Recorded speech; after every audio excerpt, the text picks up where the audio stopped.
जय हिंद प्यारे बच्चों। कैसे हैं आप लोग। उम्मीद करेंगे कि आप लोग बहुत ही अच्छे होंगे। तो बच्चों, मैं आपके सामने लेकर के आ चुका हूँ लूसेंट किताब का साथियों निचोड़, जीके जीएस का शानदार क्लास। और वो भी बच्चों सभी एग्ज़ामों के लिए, भारत के जितने भी कम्पिटिटिव एग्ज़ाम है बच्चों, वो सभी एग्ज़ामों के लिए जीके जीएस का शानदार कक्षा लेकर के आ चुके हैं बच्चों आपके सामने। आपसे प्रश्न नहीं छूटेगा। तो साथियों, इस क्लास को जितने भी बच्चे हैं पूरा कीजिएगा और अंत तक क्लास में बने रहिएगा दोस्तों, ताकि जितने भी प्रश्न बताएं वो सारे प्रश्न आप इस क्लास से याद करके जाएंगे। और क्लास ख़त्म होने के बाद सभी बच्चे कमेंट बॉक्स में कमेंट कीजिएगा कि ये सेशन से बच्चों क्या आपको फ़ायदा हुए हैं, सेशन कैसा लगा है, ये सब बताइएगा। अगर दोस्तों सेशन अच्छा लगा हो तो सभी बच्चे सेशन को लाइक करेंगे, अपने दोस्तों के पास, भाई बहन, रिश्तेदारों के पास, सगे संबंधियों के पास शेयर करना नहीं भूलिएगा।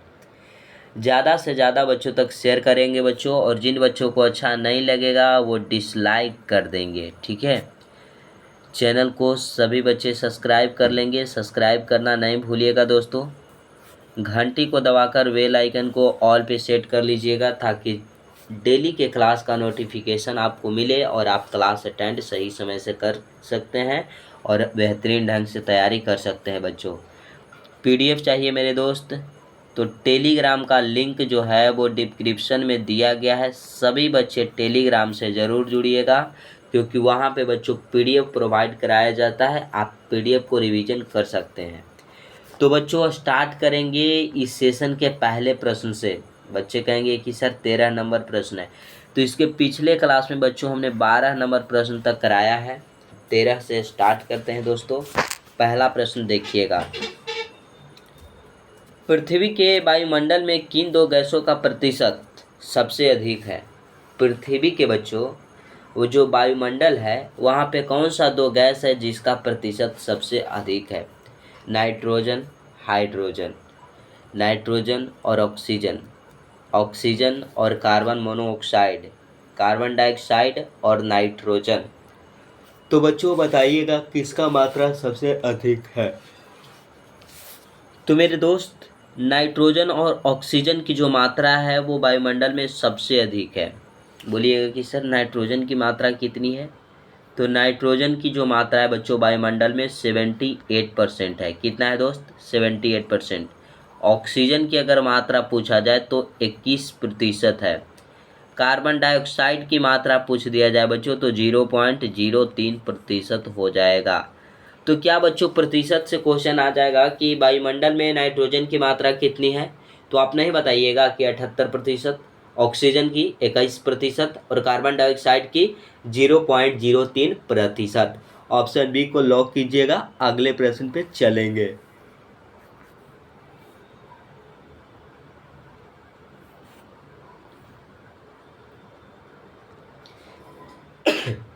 प्रश्न कहता है साथियों कि भारत सरकार ने ऑपरेशन पोलो के कुट का नाम से 1948 में खाली स्थान का विलय किया था। बताइएगा। भारत सरकार ने बच्चों ऑपरेशन पोलो के कूट के नाम से 1948 ईस्वी में कहाँ में बच्चों विलय किया था। हैदराबाद, ग्वालियर, मैसूर या बड़ौदा। क्या आप लोग बताइएगा इसका आंसर। तो बच्चों ये हैदराबाद में विलय किया था। कहाँ किया था दोस्त? हैदराबाद में।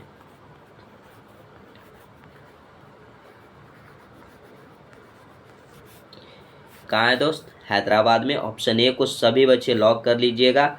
अगले प्रश्न में चलेंगे। अगला प्रश्न कहता है बच्चों कि भारतीय सुदूर संवेदी संस्थान की स्थापना कहाँ हुई थी। भारत का बच्चों जो सुदूर संवेदी संयंत्र है, संस्थान है बच्चों, यह कहाँ पे स्थापित किया गया है, ये आपसे पूछा गया है क्वेश्चन। ये सब बच्चों एसएससी का पूछा गया प्रश्न है। मैं एसएससी का प्रीवियस सेट्स लेकर के आया हूँ। इस सभी एग्जामों का लेकर के आता हूँ बच्चों। रेलवे का हो, रेलवे का कोई भी एग्जाम हो, एनटीपीसी ग्रुप डी हो बच्चों, एलपी हो, टेक्नीशियन हो, सभी का लेकर के आता हूँ। एसएससी का कोई भी एग्जाम हो, SSC GD, MTS, CGL, CHSL, CPO हो बच्चों, अदरवाइज कितने भी एग्जाम हो, स्टेट एग्जाम भी हो, सभी का प्रीवियस ईयर्स आपके सामने उपस्थित कराता हूँ, ताकि बच्चों को एग्जाम में प्रश्न ना छूटे, प्रीवियस प्रश्न बच्चों रिवीजन होते रहता है। इसका आंसर बताइएगा बच्चों कि भारतीय सुदूर संवेदन संस्थान ये बच्चों देहरादून में स्थापित किया गया। कहाँ स्थापित किया गया बच्चों? देहरादून में। देहरादून में बच्चों ऑप्शन नंबर सी आपका राइट आंसर हो जाएगा। क्लियर है दोस्त? क्लियर है मेरे दोस्त? तो बताइएगा, अगला प्रश्न देखिएगा अगला क्या कहता है। अगला कहता है दोस्त कि भारतीय खाद्य निगम का मुख्यालय कहाँ स्थित है। भारतीय खाद्य निगम का बच्चों मुख्यालय कहाँ है? मुख्यालय आपसे पूछा गया बच्चों, तो आप बताइएगा। ठीक है, मैं पूछूंगा कि भारतीय खाद्य निगम की जो स्थापना है, स्थापना बच्चों वो कब हुआ? अब बच्चों का आंसर आना चाहिए। भारतीय खाद्य निगम का स्थापना हुआ बच्चों 1965 ईस्वी में। कब हुआ दोस्त? 1965 ईस्वी में भारतीय खाद्य निगम की स्थापना हुई। लेकिन इसका मुख्यालय कहाँ है? मुख्यालय है बच्चों नई दिल्ली। कहाँ हो जाएगा दोस्तों? नई दिल्ली में। ऑप्शन नंबर आपका क्या हो जाएगा? बी राइट आंसर हो जाएगा। कुछ और प्रश्न यहाँ से पूछ लेते हैं दोस्तों, गठन से ही आप लोग ध्यान दीजिएगा। बताइएगा बच्चों कि खाद्य एवं बच्चों कृषि संगठन का स्थापना कब हुआ? खाद्य एवं कृषि संगठन का बच्चों स्थापना बताइएगा कहाँ और कब हुआ? स्थापना बच्चों कहाँ हुआ? तो रोम आप जानते हैं इटली की राजधानी है दोस्त। इटली की अगर राजधानी पूछा जाए तो रोम हो जाएगा। और रोम में ही 1945 ईस्वी में दोस्तों खाद्य एवं कृषि संगठन की स्थापना हुई। आप लोग याद रखिएगा 1945 याद रखिएगा बच्चों।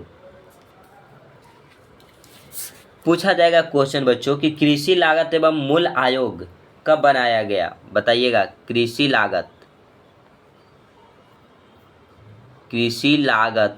एवं मूल्य आयोग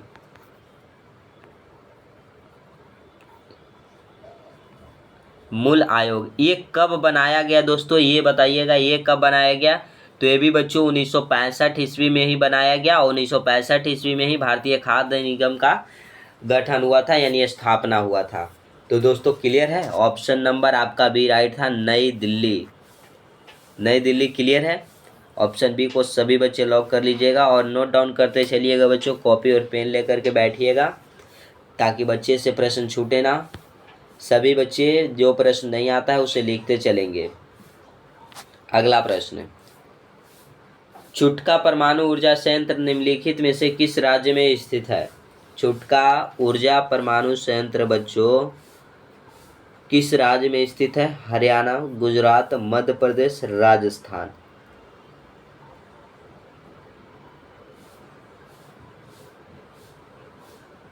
कहाँ है दोस्त? ये हो जाएगा बच्चों मध्य प्रदेश में स्थित है। कहाँ है मेरे भाई? मध्य प्रदेश में। चुटका परमाणु ऊर्जा संयंत्र मध्य प्रदेश में। आप लोग बताइएगा बच्चों कि तारापुर परमाणु ऊर्जा संयंत्र कहाँ स्थित है? फिर बच्चों एक बताइएगा कुंडलकुलम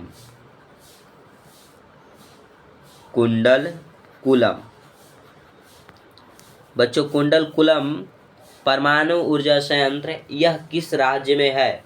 ये बच्चों दोनों प्रश्न का आंसर आप लोग फटाक से बताइएगा तो कमेंट बॉक्स में दोस्तों। तो तारापुर जो है बच्चों यह महाराष्ट्र में है। महाराष्ट्र में बच्चों है। कहाँ पे है दोस्तों स्थित? महाराष्ट्र में स्थित है। कुंडलकुलम जो है बच्चों यह कहाँ में है? तो यह तमिलनाडु में है। तमिलनाडु में हो जाएगा दोस्त। क्लियर है मेरे दोस्तों? ये दोनों प्रश्न आप सभी बच्चों को क्लियर है तो आप सभी बच्चे बताएंगे। क्या साथियों यहाँ तक क्लियर है? अगला प्रश्न 18 नंबर प्रश्न देखिएगा दोस्तों। प्रश्न कहता है कि घूम मठ कहाँ स्थित है? घूम मठ बच्चों बताइएगा कहाँ पे स्थित है? गंगटोक, नामच, कालिम्पोंग, दार्जिलिंग।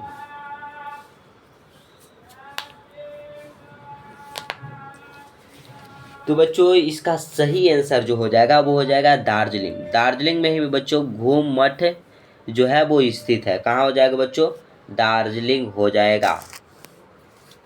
अगर आपसे पूछ दिया जाए बच्चों कि हेमिस मठ, क्या दोस्तों, हेमिस मठ कहाँ पे स्थित है, तो हेमिस मठ बताइएगा बच्चों कहाँ स्थित है। ये हो जाएगा कि लद्दाख में स्थित है। कहाँ स्थित है बच्चों, लद्दाख में। हेमिस मठ लद्दाख में स्थित है। गंगटोक बच्चों कहाँ स्थित है, तो ये सिक्किम में है। गंगटोक है बच्चों सिक्किम में, सिक्किम में बच्चों। और गंगटोक में ही बच्चों रूमटेक मठ है। कौन सा मठ है दोस्त, रूमटेक। रूमटेक अगर आपसे मठ पूछ दिया जाए, मठ कहाँ पे है, तो गंगटोक में हो जाएगा बच्चों। गंगटोक कहाँ में है, तो सिक्किम में है। क्या बच्चों यहाँ तक क्लियर है। प्रश्न आपसे छूटेंगे इससे, नहीं छूटना चाहिए। ऑप्शन नंबर डी को सभी बच्चे लॉक कर लेंगे। अगले प्रश्न की ओर हम ले चलेंगे बच्चों। चैनल को अभी तक जो भी बच्चे सब्सक्राइब नहीं किए हैं वो चैनल को सब्सक्राइब करेंगे और सेशन को लाइक और शेयर करते रहेंगे। ठीक है दोस्तों, अगला प्रश्न। भारत में राष्ट्रीय उपभोक्ता दिवस कब मनाया जाता है। राष्ट्रीय उपभोक्ता दिवस बच्चों बताइएगा कब मनाया जाता है। तो ये दोस्तों 24 दिसंबर को मनाया जाता है। कब दोस्तों, 24 दिसंबर को राष्ट्रीय उपभोक्ता दिवस। ऑप्शन बी राइट हो जाएगा। 26 नवंबर को बच्चों राष्ट्रीय संविधान दिवस। राष्ट्रीय संविधान दिवस, संविधान।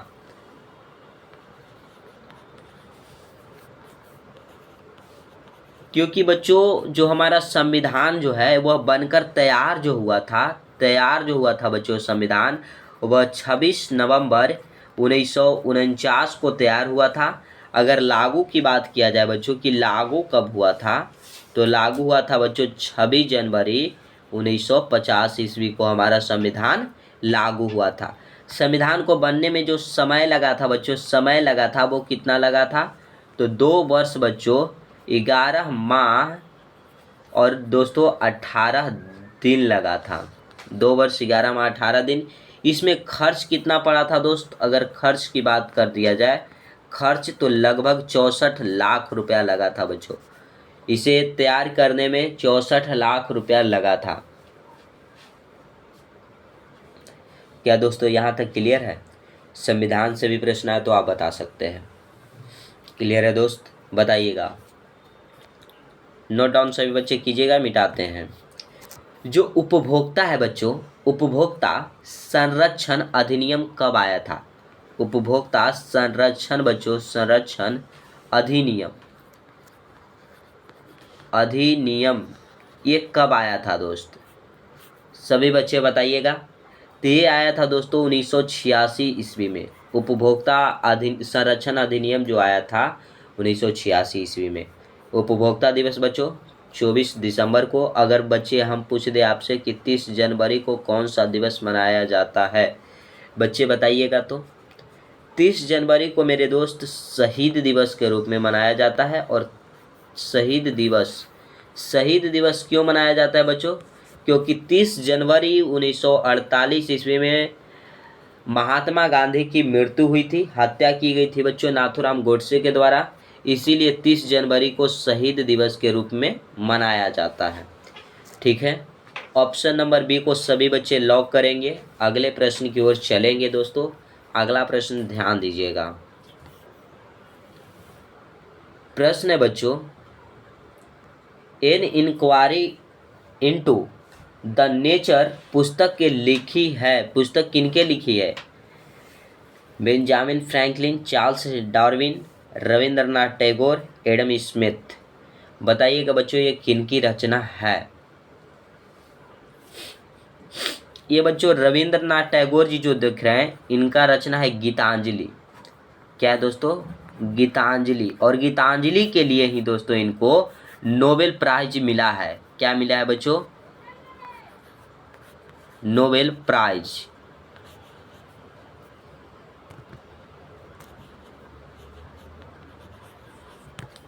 गीतांजलि के लिए बच्चों इनको कब नोबेल प्राइज मिला है, 1913 ईस्वी में नोबेल प्राइज दिया गया है रविंद्रनाथ टैगोर जी को। और गीतांजलि से ही बच्चों लिया गया है हमारे देश का राष्ट्रगान।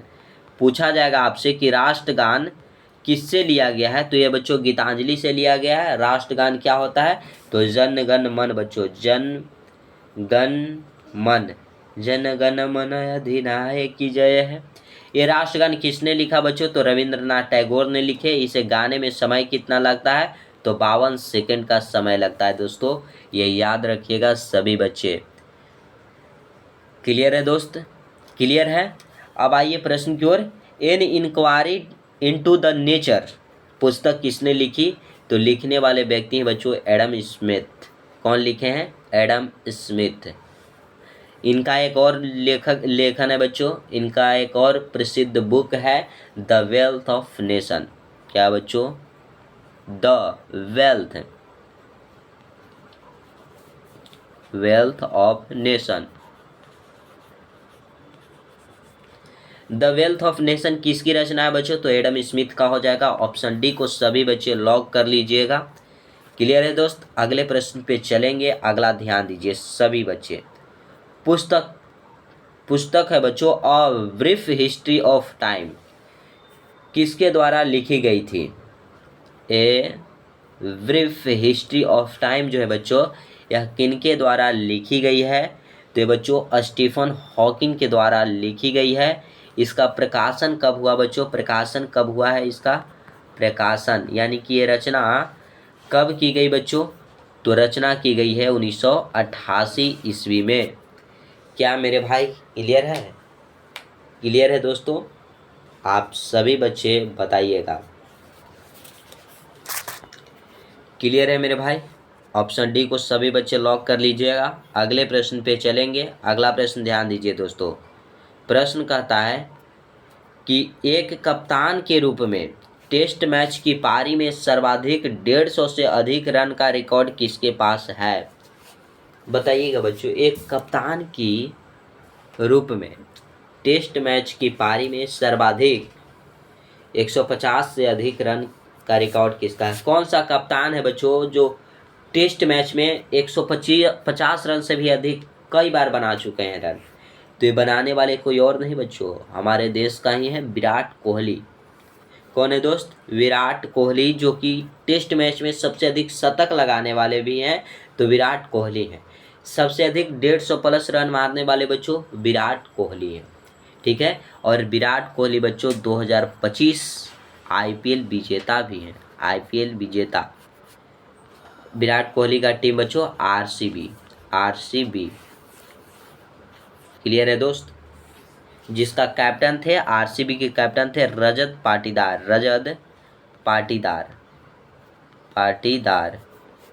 क्लियर है मेरे भाई? यहाँ तक क्लियर है तो बताइएगा। अगले प्रश्न की ओर चलेंगे। अगला प्रश्न देखिएगा।